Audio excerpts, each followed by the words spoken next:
I gotta say, the new look Caitlin Clark, it's not gonna be good for opponents.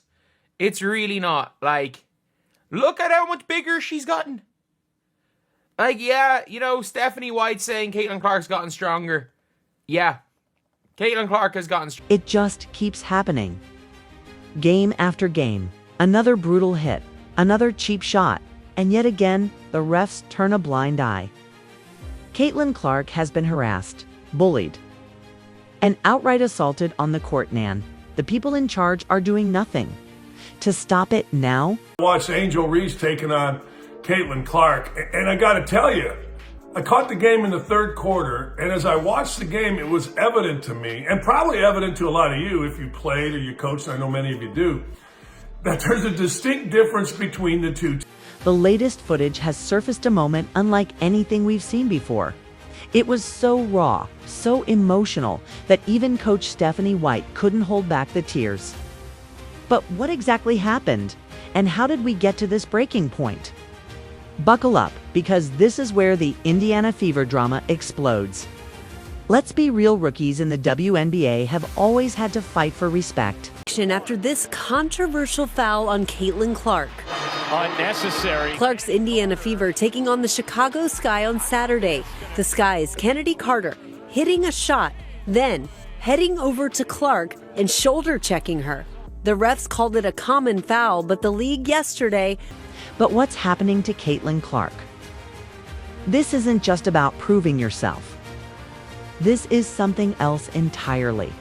From the moment she stepped onto the court, Clark has been targeted. Cheap shots, shoves, full-on assaults that should be automatic. Flagrant fouls and... Yet, the refs are just standing there, letting it happen. And what do WNBA veterans say? Clark has personally received 17% of the flagrant fouls called. Literally, she's been fouled 70 on flagrant fouls. 17% of them have been against her personally. We spoke about the Cheryl Swoop situation. We've spoke about the numbers, the ratings. We've spoken about the resentment that Caitlin Clark has been receiving, not by most, not by all, but by, to be quite honest, too many. If you had your druthers, 5 of those fouls of 32 have been on Caitlin Clark. That's where we get the 17% from. And those were earlier in the season. And I think she's passed the physicality test. By the way, pace, space, it will out-trump physicality every day of the week, like when the Mavericks won the championship in 2011 and they had Jason Kidd and they were playing Miami and LeBron, and no matter how good, how fast, how athletic, how high you... To ignore. What's your wish for the rest of this WNBA season? And more importantly, what needs to happen to make it a reality?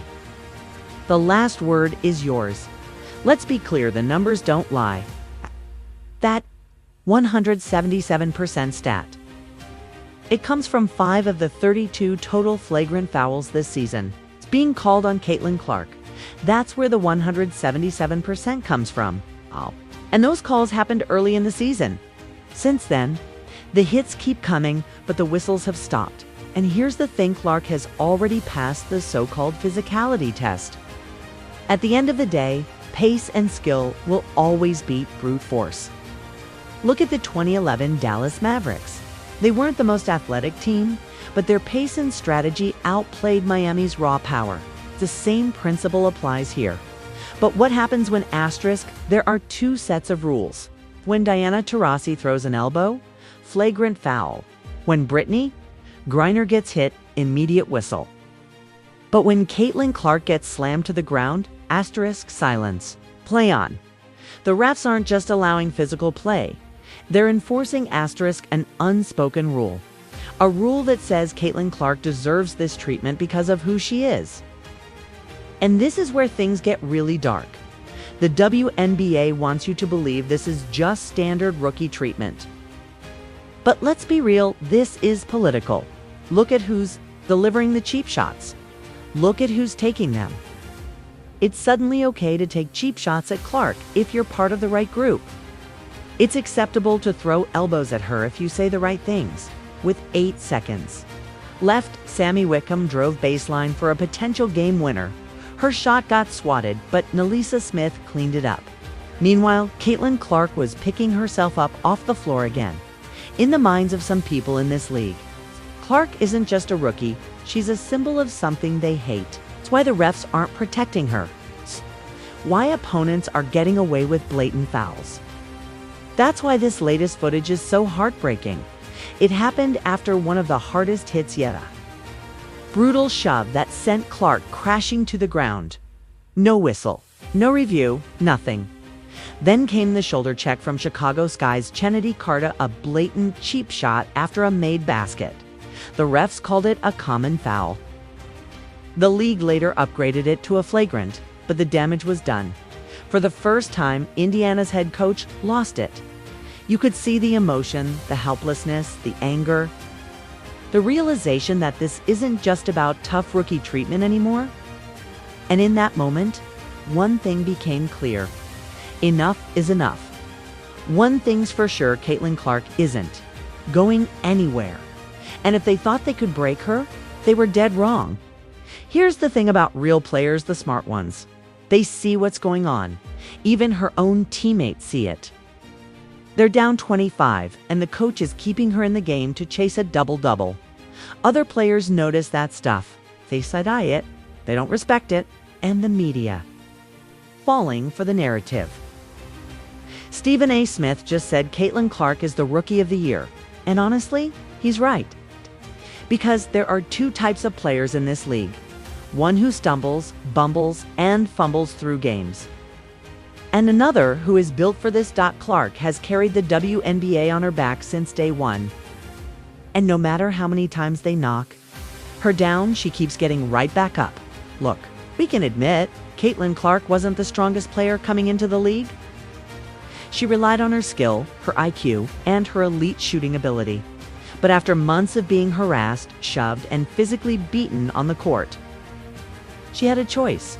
She didn't just settle for standard team workouts. She locked in strength training, conditioning, endurance work.